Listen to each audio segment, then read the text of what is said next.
درس فی احکام الطلاق و مسائل الطلاق و عدت الطلاق، سورۃ الطلاق، تفسیر ابن کثیر۔ الحمد للہ رب العالمین والصلاة والسلام علی اشرف الانبیاء و سید المرسلین سیدنا محمد وعلی آلہ واصحابہ اجمعین۔ اللهم صل على سيدنا محمد وعلى آل سيدنا محمد كما صليت على إبراهيم وعلى آل إبراهيم في العالمين إنك حميد مجيد۔ أعوذ بالله من الشيطان الرجيم، بسم الله الرحمن الرحيم۔ اسکنوہن من حیث سکنتم من وجدکم ولا تضاروہن لتضیقوا علیہن وَإِن كُنَّ أُولَاتِ حَمْلٍ فَأَنفِقُوا عَلَيْهِنَّ حَتَّى يَضَعْنَ حَمْلَهُنَّ فَإِنْ أَرْضَعْنَ لَكُمْ فَآتُوهُنَّ أُجُورَهُنَّ وَأْتَمِرُوا بَيْنَكُمْ بِمَعْرُوفٍ وَإِنْ تَعَاصَرْتُمْ فَسَتُرْضِعُ لَهُ أُخْرَى لِيُنْفِقْ ذُو سَعَةٍ مِّنْ سَعَتِهِ وَمَنْ قُدِرَ عَلَيْهِ رِزْقُهُ فَلْيُنْفِقْ مِمَّا آتَاهُ اللَّهُ لَا يُكَلِّفُ اللَّهُ نَفْسًا إِلَّا مَا آتَاهَا سَيَجْعَلُ اللَّهُ بَعْدَ عُسْرٍ يُسْرًا۔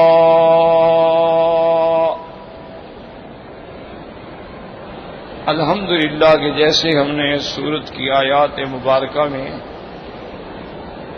احکام طلاق کے بارے میں پڑھا ہے، چونکہ یہ بڑا اہم مسئلہ ہے، اس کو ہمیشہ یاد رکھیں کہ سنت طریقہ یہ ہے کہ آدمی طہر میں طلاق دے، یعنی حیض نہ ہو، حمل نہ ہو، اور ایک طلاق، تاکہ رجوع کر سکے۔ اگر اس کے بعد بھی وہ چاہتا ہے تو پھر اور طہر میں آگے دوسری طلاق دے، پھر تیسرے طہر میں جا کے تیسری طلاق دے۔ ایک طلاق کے بعد رجوع ہو سکتا ہے، دو کے بعد ہو سکتا ہے، تین کے بعد نہیں ہو سکتا۔ جب طلاق مغلظہ ہو جائے، یعنی طلاق ثلاث ہو جائے، تو اب رجوع نہیں ہو سکتا ہے۔ فَلَا تَحِلُّ لَهُ مِن بَعْدُ حَتَّى تَنكِحَ زَوْجًا غَيْرَهُ۔ اللہ نے واضح فرما دیا ہے کہ اگر طلاق ہے دو دفعہ ہے، اگر تیسری دفعہ دو گے تو اب حلال نہیں ہوگا۔ اور اسی مسئلہ طلاق پر یاد رکھیں کہ تمام ائمہ کرام جو ہیں، یعنی امام ابو حنیفہ ہیں، امام مالک ہیں، امام شافعی ہیں، امام احمد بن حنبل ہیں، رحمہم اللہ علیہم اجمعین، ان سب کا یہ متفق مسئلہ ہے کہ تین جو ہے وہ تین ہی ہوتی ہیں۔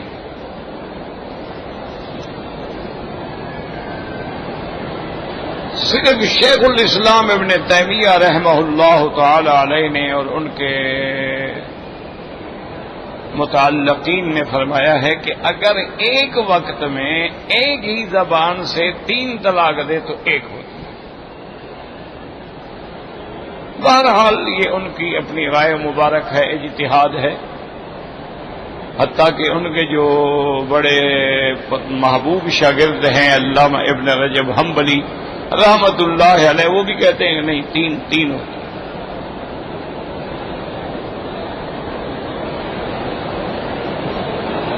یہ ٹھیک ہے کہ تین طلاقیں اکٹھی دینا ناجائز ہے، بدعت ہے، گناہ ہے، لیکن کہتے ہو جائیں۔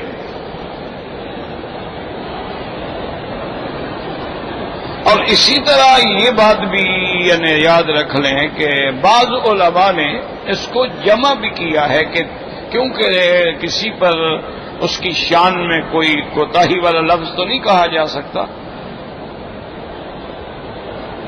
انہوں نے کہا کہ اصل میں حضور صلی اللہ علیہ وسلم کے زمانے میں جو خیر القرون کا دور تھا، جو سب سے افضل اعلی خیر کا دور تھا، اس زمانے میں لوگ بڑے محتاط تھے. اور نہیں کیا ہو گیا ابھی، اب کیا کرے آدمی، روز ایک نیا تماشا بنتا ہے. کہاں گیا؟ لا حول ولا، کسی نے تار نکال دیا ہوگا. لا حول ولا قوت الا باللہ العلی العظیم. بہرحال وہ بھی مجبور ہیں، کیا کریں کیا. تو سرکار دو جہاں کا دور مبارک جو تھا نا، یاد رکھو، وہ تو دور ہی مبارک تھا. صادقین کا دور تھا، مومنین کا دور تھا، مخلصین کا دور تھا، ابرار و اخیار کا دور تھا. اس میں اصل میں کبھی ایسا واقعہ بھی ہو جاتا کہ کسی نے طلاق دی، مثلا 3 طلاق دے دی ایک وقت میں. جب اس سے پوچھا گیا تو اس نے کہا جی نہیں، میری نیت تو تھی 1 طلاق کی، میں نے 1 طلاق دی ہے. 2 دفعہ دوبارہ جو میں نے دہرایا ہے اسی کو تاکید کیا ہے کہ وہ اچھی طرح سمجھ لے، ورنہ میرا مقصد 1 تھا.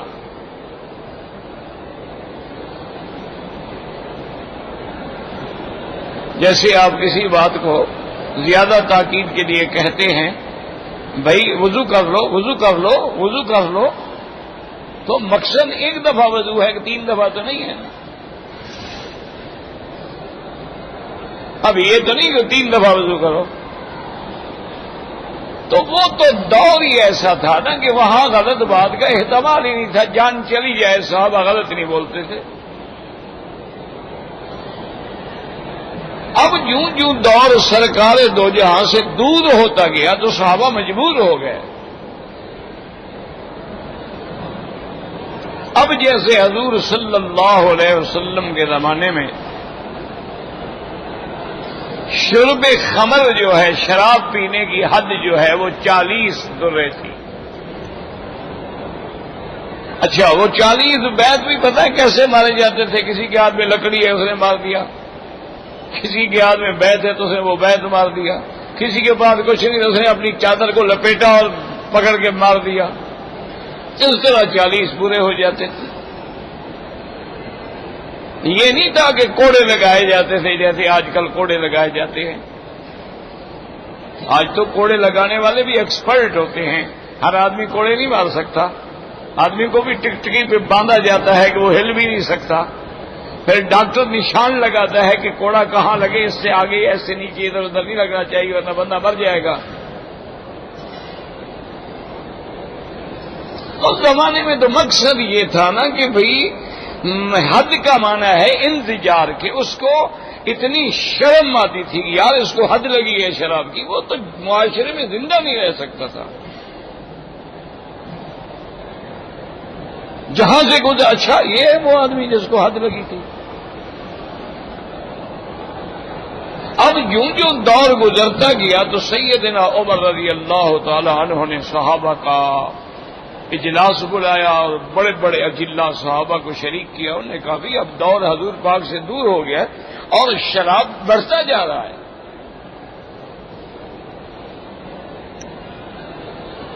تو اب 40 درے جو ہیں وہ کافی نہیں ہیں، ہمیں اس میں اضافہ کرنا چاہیے.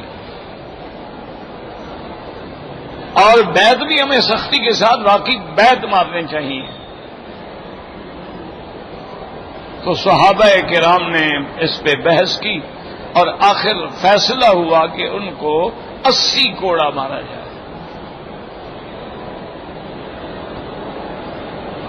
سب صحابہ نے اپنی اپنی رائے دی. اس میں بھی قیاس تھا.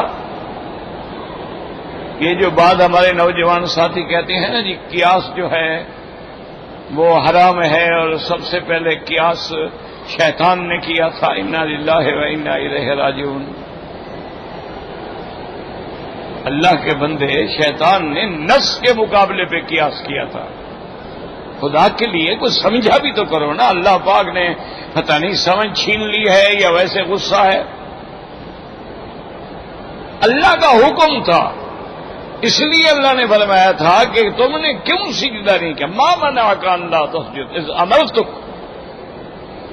اب اس کے مقابلے پہ قیاس کرے کہ انا خیر منہ خلقتنی من نار وخلقتہ من طین، تو یہ تو واقعی سچی بات ہے. ابلیس کا کام ہے کہ جب قرآن کا حکم موجود ہو اس وقت قیاس کا کیا معنی ہے؟ وہ قیاس تو بالکل حرام ہے. یہ وہ مسائل ہوتے ہیں جس میں نص نہ ہو تو اب ہم کیا کریں گے؟ اب اپنا گائے حلال ہے، ٹھیک ہے، بھینس کا ذکر تو حدیث میں ہے ہی نہیں،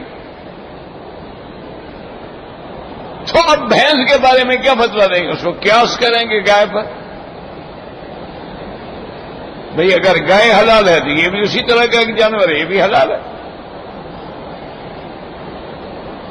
تو قیاس وہاں کیا جاتا ہے، نص کے مقابلے میں قیاس نہیں کیا جاتا. یاد رکھو، جہاں نص موجود ہے، قرآن موجود ہے، حدیث موجود ہے، بات ختم ہو گئی. تو اب سیدنا علی رضی اللہ تعالی عنہ نے بھی قیاس کیا. ان سے جب پوچھا گیا کہ بھی شرابی کو کتنے کوڑے مارنے چاہیے، تو انہوں نے فرمایا کہ امیر المومنین من شاربا ساکارا، جو شراب پیے گا اس کو نشہ ہوگا. ومن ساکارا ہزا، جب نشہ ہوگا تو بکواس کرے گا، کبھی ادھر کی مارے گا کبھی ادھر کی مارے گا. تو جب وہ ایسی حرکتیں کرے گا تو مانا یہ ہے کہ جیسے قذف والا کسی کو ناجائز تہمت لگاتا ہے، یہ بھی تو کسی کو ناجائز گالی دے گا کہ ماں کو بیوی بنا لے گا، بیوی کو ماں بنا لے گا، تو اس کو وہی حد قذف جو ہے نا اس پہ قیاس کر کے 80 کوڑا مارنا چاہیے. سب صحابہ نے قبول کر لیا. اب خلیفہ راشد کی سنت تھی، اجماع صحابہ تھا، حالانکہ قیاس کیا گیا لیکن سب نے اس قیاس کو تسلیم کیا. اب کیا کہو گے؟ انہوں نے بھی شرک کیا. اچھا، خود خلافت سیدنا ابی بکر جو ہے اس پر بھی تو حضرت عمر نے قیاس کیا. سیدنا ابی بکر رضی اللہ تعالی عنہ کی خلافت کا جب مسئلہ آیا سقیفہ بنی ساعدیہ میں، تو حضرت عمر نے یہی قیاس کیا. انہوں نے کہا کہ صحابہ حاضرین اصحاب رسول اللہ، اس بات پہ غور کرو کہ ہم سب میں سے اپنی زندگی میں اپنے مسلح پہ امام بنا کے حضور نے کس کو کھڑا کیا ہے؟ انہوں نے کہا ابو بکر کو. فرمایا کہ جب وہ دین کے لیے حضور نے امام بنایا، لا ترضون بدین دنیا کو، کیا ہم اس کو دنیا کا امام نہ مان لیں؟ تو قیاس کیا، تمام صحابہ نے قبول کیا. تو اس لیے جلد بازی میں آ کر بلا وجہ کسی پر اعتراضات نہ کیا کریں، مسائل کی تہ تک پہنچنے کی کوشش کیا کریں. یہی وجہ تھی کہ جتنے اکابر ہیں، جتنے ہمارے متقدمین ہیں، علماء ہیں، وہ جب کوئی مسئلہ پیش آتا تھا اس پہ باقاعدہ محنت کرتے تھے.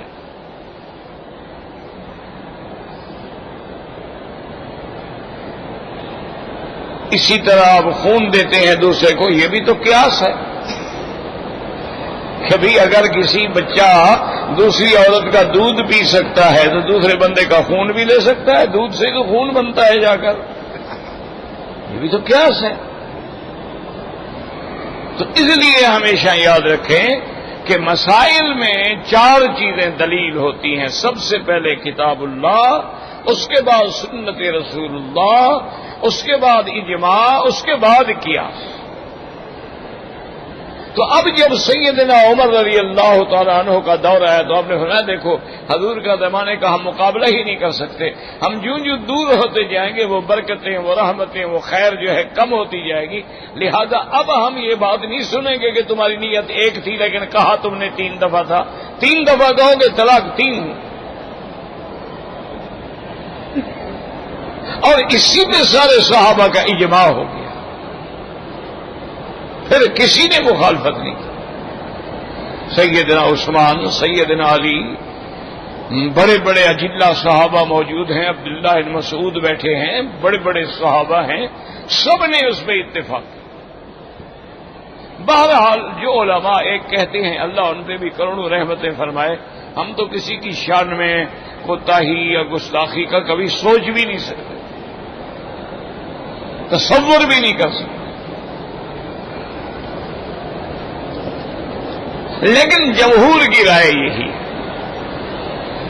اب مسئلہ دوسرا یہ تھا کہ عورت کی عدت کیا ہوگی. تو طلاق کی عدت کیا ہے؟ احناف کے نزدیک 3 حیض ہے، شوافی کے نزدیک 3 طہر ہے. اب اس عدت کے اندر اگر خامد رجوع کرنا چاہے، فشہدوا ذوی عدل منکم، 2 گواہوں کے سامنے رجوع کر. اور وہ گواہ جو ہیں وہ بھی سچی گواہی دیں. واقیم الشہادۃ للہ، اللہ کے لیے حق بات کریں.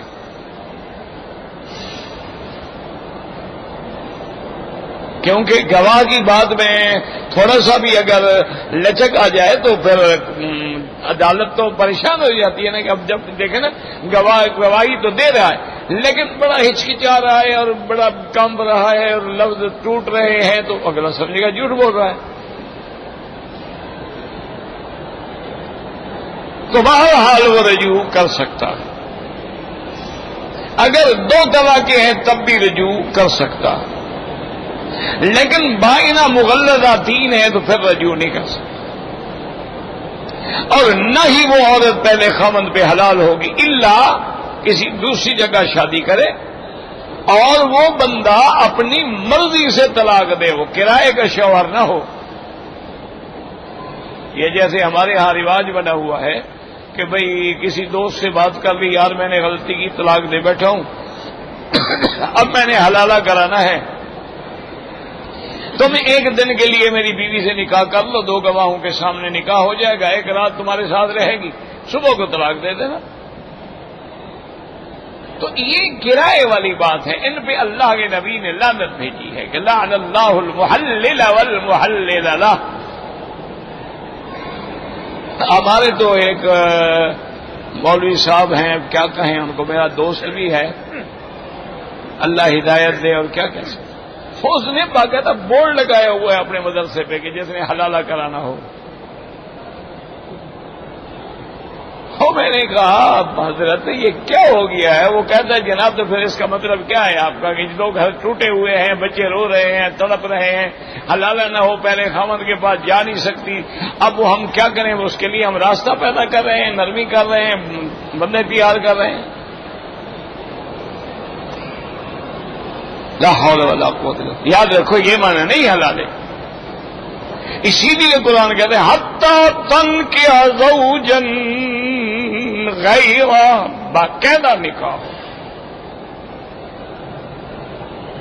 لفظ نکاح ہے، یہ نہیں کہ تحلل بزوج غیرہ. انکحوا الایام، وہاں بھی لفظ نکاح ہے. فانکحوا ما طاب لکم من النساء مثنی وثلاث ورباع، وہاں بھی نکاح کا لفظ.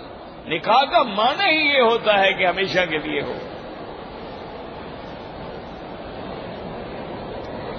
کہ آدمی اسی نیت سے نکاح کرے کہ یا اللہ میرا نکاح ہو رہا ہے، ہمارے لیے باعث خیر بنا، باعث برکت بنا، باعث مودت و رحمت بنا، اور یہ ہمارا ہمیشہ قائم رہے، آگے ہمیں ذریت طیبہ عطا فرما. ہاں یہ اتفاق ہے، اس نے دوسری جگہ شادی کی، اتفاق ہے کہ وہ خاوند مر گیا. اچھا ایسے اتفاق بھی ہوتے تھے، خدا کی شان ہے. ایک عورت تھی وہ بیوہ تھی، ایک صحابی نے آ کے اس کو پیغام دیا کہ میں تمہارے ساتھ شادی کرنا چاہتا ہوں، اگر قبول کر لو تو میں حضور کی سنت ہے اور رہ نہ جائے میری، نکاح کرنا چونکہ سنت ہے اور میرا نکاح نہیں ہوا تو میں آپ سے شادی کرنا چاہتا ہوں. تو اس بیوی نے کہا ٹھیک ہے مجھے قبول ہے. انہوں نے کہا لیکن نہیں بات سن لو، میدان جنگ میں ہم بیٹھے ہیں، یہاں نکاح ہو رہا ہے اور کل میں نے شہید بھی ہو جانا ہے، تمہاری مرضی، نکاح کرو کرو نہ کرو نہ کرو، میں نے کل شہید ہو جانا ہے۔ اس نے کہا اللہ کے بندے 6 شوہر میرے پہلے شہید ہو گئے ہیں، تو ساتویں ادھر ہو تم صحیح۔ تو یہ ہوتا تھا کہ شادی ہو گئی، جہاد پہ چلے گئے، شہید ہو گئے۔ اب یہ تو اللہ کے ہاتھ میں ہے نا، موت و حیات تو کسی کے ہاتھ میں نہیں۔ اچھا، اب اور مسئلہ سمجھ لیں کہ عدت طلاق جو ہے یہ ہے 3 ہے۔ اب ان عورتوں کا مسئلہ جن کا حیض ہی بند ہے، کیوں عمر جب زیادہ ہو جاتی ہے تقریباً 50 سال کے بعد حیض بند ہو جاتا ہے، بعض کا 40 کے بعد بھی بند ہو جاتا ہے۔ اچھا، بعض کا کسی وجہ سے اگر ان کا یوٹرس ریموو کرا دیا جائے تو حیض بند ہو جاتا ہے، ٹیومر ہو جاتے ہیں، عورتیں آپریشن کرا لیتی ہیں تو حیض بند ہو جاتا ہے۔ تو اس کے لیے عدت کیا ہوگی؟ 3 مہینے۔ واللائی یئسن من المحیض میں اللہ نے عدت بیان کر دی کہ ان کی عدت کیا ہے؟ 3 مہینے۔ اچھا، اسی طرح ایک لڑکی ہے، شادی تو ہو گئی، نکاح تو ہو گیا، وہ کنواری ہے، بالغ ہی نہیں ہوئی، اس کو تو ابھی حیض ہی نہیں آیا، اس کی عدت کیا ہوگی؟ 3 مہینے۔ یہ بڑے ضروری مسائل ہیں، رات دن بندوں کو پیش آتے ہیں، اس لیے ان کو دماغوں میں رکھو۔ اچھا، اب یہ مسئلہ رہ گیا کہ اگر ایک آدمی نے طلاق دی اپنی بیوی کو، لیکن اس کی بیوی حاملہ ہے، حمل ہے، تو اس کی عدت کیا ہوگی؟ اس کی عدت بھی قرآن نے بتلا دی کہ وَأُولَاتُ الْأَحْمَالِ أَن يَضَعْنَ حَمْلَهُنَّ، کہ حمل والی عورت کی عدت جو ہے وہ حمل ہے، چاہے طلاق دینے کے بعد 15 دن کے بعد بھی ولادت ہو جائے، مہینے کے بعد بھی ہو جائے، عدت پوری ہو۔ اچھا، لیکن یہ نہیں پوری ہوئی، 6 مہینے لگ گئے، تب بھی عدت تب پوری ہوگی جب حمل جائے گا۔ تو حمل والی عورتوں کی عدت کیا ہے؟ وضع حمل۔ اچھا، اب ایک مسئلہ یہ تھا کہ بھی یہ تو عدت طلاق ہے، عدت متوفی عنہا زوجہا، جس کا خاوند مر جائے اس کی کیا عدت ہے؟ تو اس کی عدت قرآن کے مطابق ہے 4 اشہر و عشرا، 4 مہینے اور 10 دن۔ 4 مہینے اور 10 دن جو ہے وہ خاوند کے گھر میں رہے گی، نفقہ شفقہ ہر چیز اسی پہ ہوگی، اور وہ 4 مہینے 10 دن کوئی میک اپ سنگار بھی نہیں کرے گی، اور گھر سے باہر بغیر کسی عذر کے نہیں نکلے گی، بیمار ہو گئی مجبور ہے، یا خاوند کے گھر والے رکھنا نہیں چاہتے تو مجبور ہے، پھر کسی اپنے والدین کے گھر میں آگے عدت گزارے گی۔ وہ کہتے ہیں نہیں نکل جاؤ، ہمارا بیٹا مر گیا، ہم تمہیں کیوں رکھیں، تو مجبور ہے۔ تو بہرحال اس کی عدت کیا ہوگی؟ 4 مہینے 10 دن۔ اچھا، عورت کا خاوند مر گیا لیکن عورت حاملہ تھی، اب اس کی عدت کیا ہوگی؟ وہی اولاۃ الاحمال ان یضعن حملہن، وضع حمل اس کی عدت، چاہے وضع حمل مہینے کے بعد ہو جائے چاہے 9 مہینے کے بعد۔ اچھا، اسی اثنا کے اندر خرچہ، نفقہ، سکنہ وہ سب شوہر کے ذمہ ہے۔ طلاق رجعی ہے، طلاق بائنہ ہے، یہ مغلظہ ہے، خرچہ جو ہے وہ شوہر کے ذمہ۔ اب ان کو ان کے گھر سے بھی نہ نکالو، الا ان یاتین بفاحشۃ مبینہ، ہاں اگر خدا نہ خواستہ اس نے کوئی برائی کی ہے، یا عورت بد زبان ہے، جھگڑالو ہے، نہ خود زندہ ہمسایوں کو بھی زندہ نہیں رہنے دیتی، اب اس کو نکالا جا سکتا۔ ان تمام احوال کے بعد اب مسئلہ یہ پیدا ہو گیا تھا کہ بھی ایک آدمی نے طلاق دی، عورت حاملہ ہے، وضع حمل کے بعد بچہ پیدا ہوا، تو اب عدت تو ختم ہو گئی نا، لہذا اس کی بیوی تو نہیں رہی، تو اب وہ اس کے بچے کو دودھ پلانے کی پابند نہیں ہے۔ اب وہ خاوند اس سے کہے گا کہ تم مہربانی کر کے بچے کو دودھ پلا دو، تو جو کہتی ہو میں تمہیں اس کی مزدوری بھی دے دوں گا، تو مشورہ کر کے اس کی اجرت طے کر لو اور اس کو دے دو۔ لیکن اگر وہ اجرت پہ بھی راضی نہیں ہوتی، وہ کہتی ہے کہ نہیں میں تمہاری اجرت لے کر بھی تمہارے بچے کو دودھ پلانا نہیں چاہتی ہوں، تو پھر کسی اور عورت کا انتظام کیا جائے گا جو اس بچے کو دودھ پلائے گی، اور اس کی اجرت جو ہے وہ باپ دے گا، چونکہ بچے کی ذمہ داری باپ پہ ہے، ماں پہ نہیں ہے۔ اور جب تک وہ بچہ چھوٹا ہے آپ ماں سے لے بھی نہیں سکتے، وہ بھی ماں کا حق ہے، لیکن خرچہ دینا جو ہے وہ باپ کا حق ہے، وہ اس کو خرچہ ادا کرے گا۔ تو یہ بہرحال باقی ان مسائل میں جو باریکیاں ہیں یا جو جزئیات ہیں وہ تو کتب الاحکام میں ہوتے ہیں، جس کو دیکھنا ہو وہ احکام بڑی کتابیں، ہر مسلک کی کتابیں ہیں، ہر فقہ کی کتابیں ہیں، فقہ علی المذاہب الاربعہ ہے ماشاءاللہ، تو جو جس فقہ سے تعلق رکھتا ہے وہ اس کو دیکھنا۔ آج جو ہم نے آیت مبارک پڑھی ہے اس میں بھی اللہ پاک یہی حکم فرماتے ہیں، اسکنوہن من حیث سکنتم من وجدکم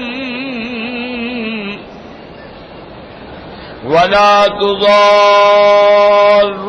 تضاروہن لتضیقوا علیہن۔ اب اللہ فرماتی ہے کہ تم ان عورتوں کو اپنے مکان میں رکھو، اس کے سکنا کی تم پہ ذمہ داری ہے، لیکن من وجدکم تمہاری طاقت کے برابر، یعنی جیسا تمہارا مکان ہے اسی میں رکھو گے۔ اب یہ نہیں کہ عورت کہے کہ مجھے تو 5 اسٹار ہوٹل کا کمرہ لے کر دو، یہ نہیں ہے۔ اسلام کہتے ہیں جو تمہاری طاقت ہے، جو تمہارا گھر ہے، اگر وہ کچا ہے تو کچا ہے، پکا ہے تو پکا ہے، اچھا ہے تو اچھا ہے، من وجدکم اس کو دو، ولا تضاروہن لتضیقوا علیہن۔ اللہ فرماتے ہیں ان عورتوں کو کوئی نقصان نہ پہنچاؤ، نہ ان کو تنگ کرو کہ ہر وقت تانا زنی کرو کہ پتہ نہیں کیوں پڑی ہوئی ہے ہمارے گھر میں، بھئی جان ہی نہیں چھوڑتی، ابھی بھی ہمارے گھر میں نہیں، بالکل۔ وَإِن كُنَّ أُولَاتِ حَمْلٍ، اگر وہ حمل والی ہے اور حمل کی مدت طویل ہے، ابھی 6 مہینے باقی ہیں یا 7 مہینے باقی ہیں یا 8 مہینے باقی ہیں، فَأَنفِقُوا عَلَيْهِنَّ حَتَّى يَضَعْنَ حَمْلَهُنَّ، ان پہ خرچ کرو، سارے اخراجات برداشت کرو جب تک کہ وضع حمل نہ ہو، چونکہ وہ عدت میں ہے۔ فَإِنْ أَرْضَعْنَ لَكُمْ فَآتُوهُنَّ أُجُورَهُنَّ وَأْتَمِرُوا بَيْنَكُمْ بِمَعْرُوفٍ۔ اگر وضع حمل ہونے کے بعد وہ بچے کو دودھ پلانے پہ راضی ہو جائے، تیار ہو جائے، پھر بھی اس کی اجرت اس کو دے دو، چونکہ اب اس کی ذمہ داری نہیں ہے کہ تیرے بچے کو دودھ پلائے، اور اس کے لیے وَأْتَمِرُوا بَيْنَكُمْ بِمَعْرُوفٍ، آپس میں مشورہ کر لو اچھی طرح سے، بھلائی سے، کہ بھئی اگر ہم کسی دوسری عورت کو دودھ پلائیں گے، بلائیں گے، تو مثلاً وہ 2000 ریال لے گی تو تم وہی لے لو، تو آپس میں بھلائی کے ساتھ طے کر لو۔ اور اگر دیکھو کہ بات نہیں بنتی ہے، وہ ہر حال میں نہیں مانتی، فرمایا وَإِن تَعَاصَرْتُمْ فَسَتُرْضِعُ لَهُ أُخْرَى، اور اگر تمہارے اندر تنگی پیدا ہو جائے اور کوئی صلح کا امکان نہ رہے، اختلاف بڑھ جائے، تو اب اس کو کوئی اور عورت جو ہے وہ انتظام کریں جو بچے کو دودھ پلائے، اور اس کا خرچہ جو ہے وہ باپ پہ ہوگا۔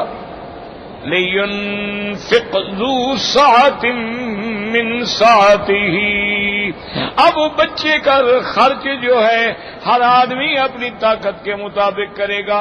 اب دیکھیں غریبوں کے بچے جو ہیں وہ تو مہینے میں بیچارے 50 روپے پر بھی گزارا کر لیتے ہیں، امیروں کے بچوں کا 50 روپے کیا 500 روپے کا ایک وقت کا ناشتہ نہیں بنتا۔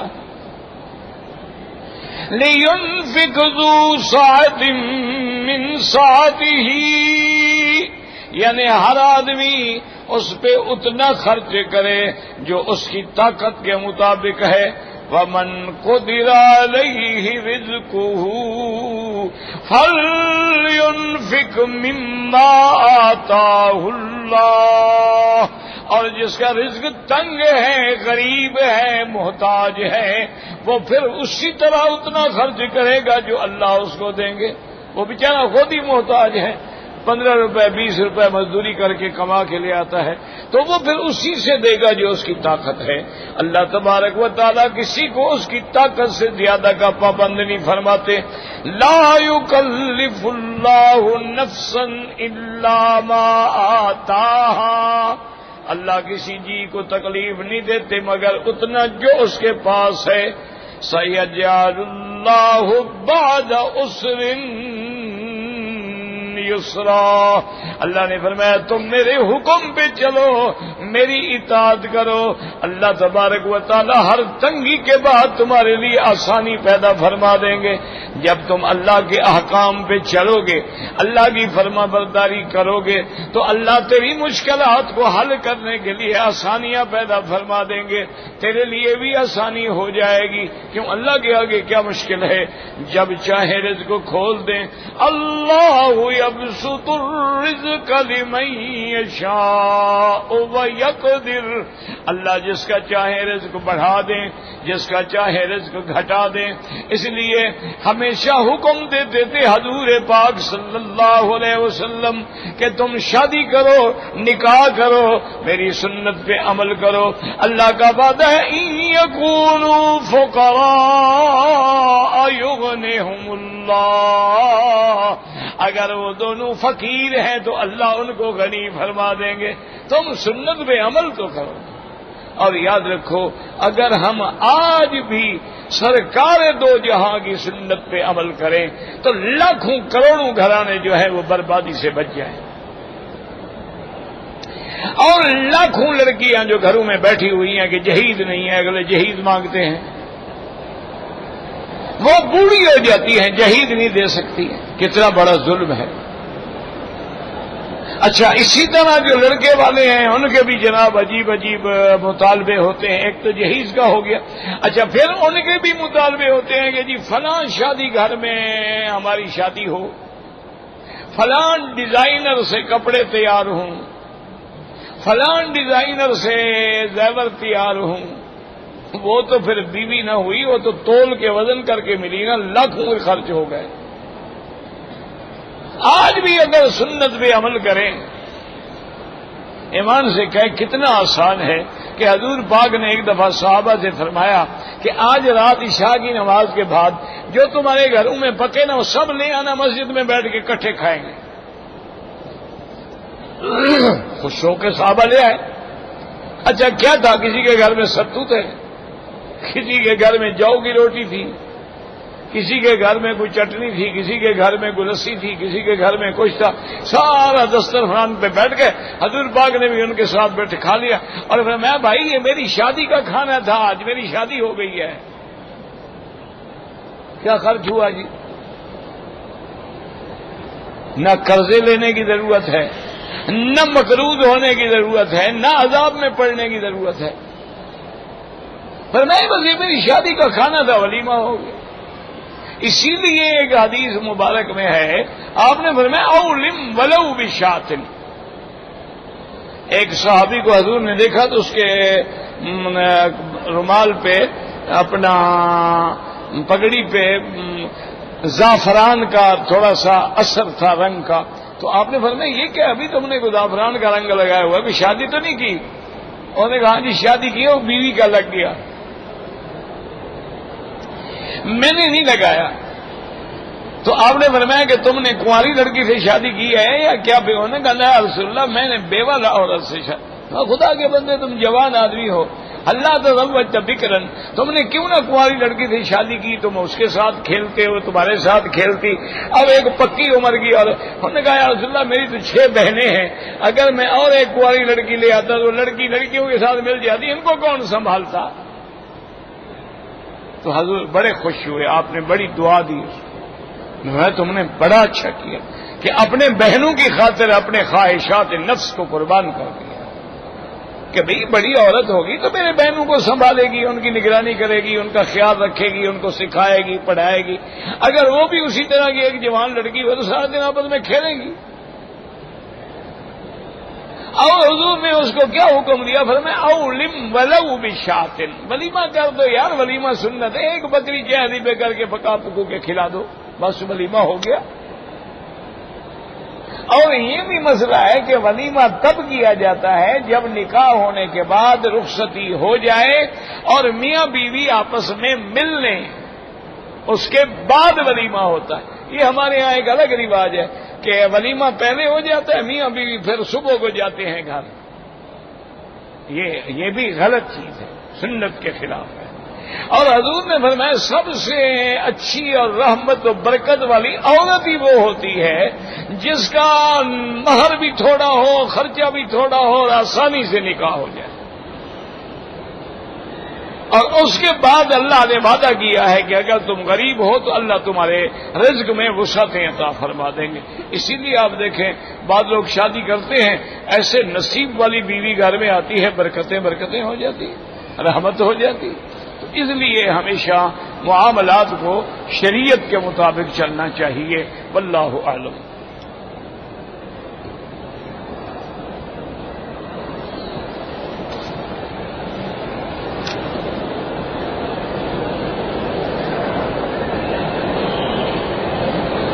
کہتے جی کہ میرا ایک بھائی ہے، نمازی تو ہے لیکن وہ بیئر وغیرہ پیتا ہے، دعا کرو اللہ ہدایت دے۔ ویسے یاد رکھو کہ ان الصلاۃ تنہی عن الفحشاء والمنکر، نماز ایک نہ ایک دن اس بندے کو برائی سے ہر حال میں روک دیتی۔ جب صحیح نماز ہو جائے گی نا اس کے بعد وہ برائی سے رک جائے گا۔ ایک دوسری بات یہ ہے کہ یہاں جو بیئر وغیرہ بکتا ہے نا، یہ شراب نہیں ہے، اس پر باقاعدہ وہ لکھتے ہیں خالٍ عن الکحول، اس میں کوئی نشہ آور چیز نہیں ہے۔ تو یہ تو پھر شراب ہے ہی نہیں، یہ تو جو کا پانی ہے، جیسے آپ جو کا پانی خود نکال کے پی لیں۔ یہاں رمضان المبارک میں بڑی بڑی دکانیں لگتی تھیں، ہمیں یاد ہے ہم چھوٹے تھے، مدرسے سولتیہ کے ساتھ دکان ہوتی تھی، بڑی مشہور لائنیں لگتی تھیں وہ صوبیہ لینے کے لیے۔ صوبیہ کیا ہوتا ہے؟ یہی تو ہوتا ہے، اور کیا ہوتا ہے ابھی کہ جو کا پانی۔ یہ تو پھر لوگوں میں رواج آ گیا نا، وہ بچے ہوئے روٹی جو ہے نا، ٹکڑے بچے ہوئے لے لیتے ہیں، وہ دانت کو بھگو دیے، پھر اس سے بنانا شروع کر دیا تو وہ اصل مزہ جو تھا وہ ختم ہو گیا۔ وہ تو روٹی بوسیدہ ہے، باسی ہے۔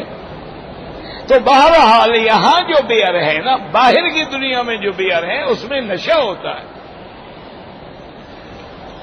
اس میں الکوہل کی آمیزش ہوتی ہے۔ یہاں جو ہوتا ہے یہ ملتا ہے، یہ تو الحمدللہ اس میں نہیں ہوتا ہے، لیکن پھر بھی احتیاط تقویٰ اسی میں ہے کہ بچو۔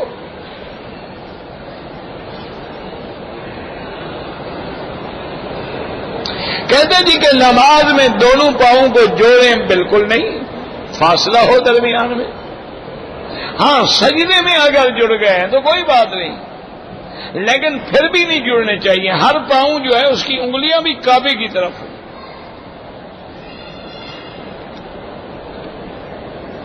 اصل میں مشکل یہ ہے کہ دونوں طرف سے ضد پیدا ہو گئی ہے۔ کچھ بھائی ہمارے ٹانگیں کھولتے کھولتے کھولتے کھولتے ماشاءاللہ پتہ نہیں ہو تو دوسرے کے گھر میں پہنچ جاتے ہیں، اور کچھ سکوڑتے ٹانگوں کو ہی ملا دیتے ہیں، وہ بھی ضد میں ہیں، وہ بھی ضد میں ہیں۔ اب کیا کریں، اللہ ہدایت دے، اور کیا کریں، یہی دعا ہی کر سکتے ہیں کہ اللہ دونوں کو ہدایت دے۔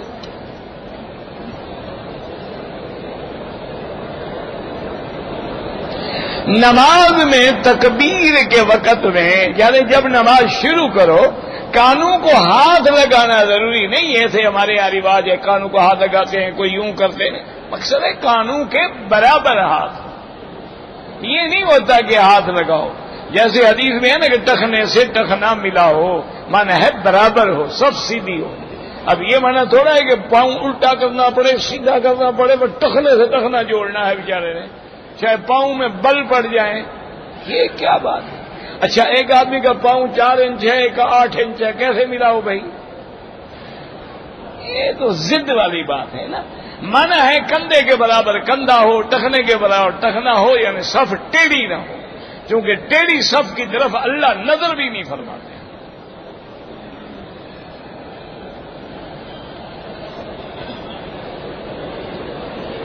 کہتے جی کہ بعض لوگ جو ہیں جرابوں پہ مسح کرتے ہیں۔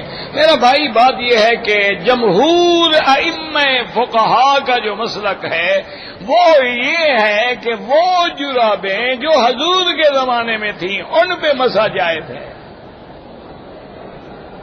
اس زمانے میں یہ نیلون کی یا کاٹن کی یہ باریک اور شفاف جرابیں نہیں بنتی تھی، اور جراب ہوتی تھی تو منعل ہوتی تھی، یا تو نیچے چمڑا لگا ہوتا تھا یا پورا موزہ جو ہے چمڑے کے ہوتے تھے۔ اسی لیے فقہا کہتے ہیں وہ ایسا مضبوط ہو کہ آدمی کو پیدل چلنا پڑے تو پیدل اس میں چل سکے بغیر جوتے کے، اس کے اوپر تو مسح کرنا جائز ہے۔ اب اس لفظ کو عام لے کر بعض علماء جو ہیں وہ باریک جرابوں پر بھی مسح کر لیتے ہیں۔ بہرحال یہ ان کا اجتہاد ہے، ورنہ جمہور ائمہ کہتے ہیں کہ بالکل نہیں، وہ جراب ہو یا چمڑے کی ہو یا موزے کی ہو یا منعل ہو یا اتنی بھاری اور اتنی موٹی مضبوط ہو کہ اس کے اندر پانی اثر ہی نہ کرے۔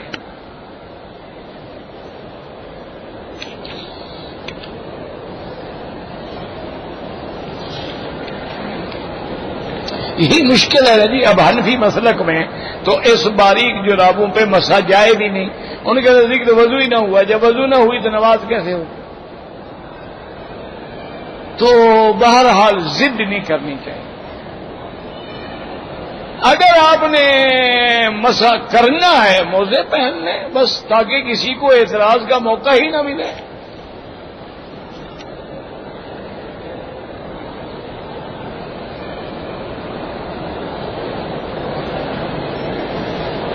ایک آدمی نے کنکریاں مار لی، بال بھی کٹا کے حلال ہو گیا، اس نے طواف اور صفا جو ہے تیسرے دن کی، لیکن طواف سے پہلے اس نے بیوی سے جماع کر لیا تو دم پڑ گیا، توبہ بھی کرے اور دم بھی ادا کرے۔ اور بعض فقہا تو کہتے ہیں دم کا معنی ہے بدنا، یعنی ایک گائے یا ایک اونٹ ذبح کرے۔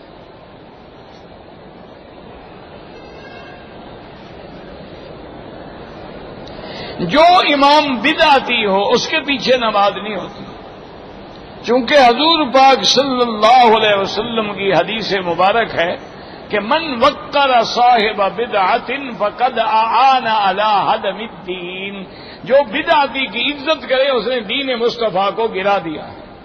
تو جب امام بنا رہے ہو تو اس سے بڑی عزت کیا ہوگی؟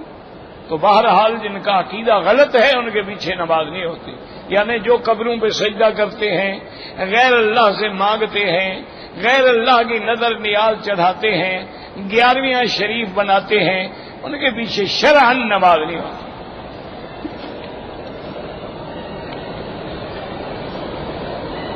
کہتے تھے کہ اگر کوئی آدمی مر جائے، عورت اس کی عدت میں ہے، تو اس کو ہم نکاح کا پیغام بھیج سکتے، عدت گزرنے دو جناب، خیر ہے۔ انا للہ، وہ سوگ میں ہے، وہ عدت میں ہے، تم نکاح کا پیغام دینے جا رہے ہو، بالکل نہیں دے سکتے۔ اللہم صلی علی سیدنا محمد وعلی آل سیدنا محمد وبارک وسلم، یا حی یا قیوم۔